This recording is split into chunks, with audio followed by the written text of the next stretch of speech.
Bismillahirrahmanirrahim. Assalamualaikum warahmatullahi wabarakatuh.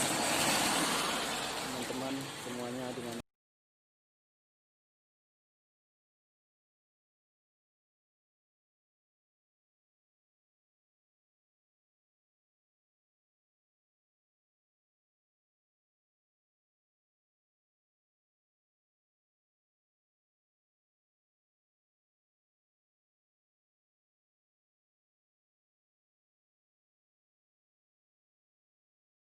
semua ya, perjuangan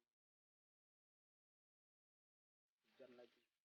Ini tugas insyaallah kita laksanakan. Terkhusus rekan penyuluh agama non PNS ya.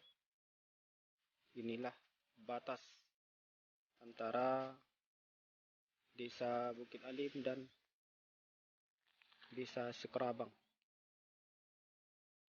Inilah tugu perbatasannya. Saya sekarang ini tengah perjalanan menuju Desa Bukit Alim dan alhamdulillah saya telah sampai di Desa Bukit Alim. Desa ini ya cukup lumayan jauh. Desa Bukit Alim ini, di desa ini termasuk sangat terpencil, jauh dari perkotaan.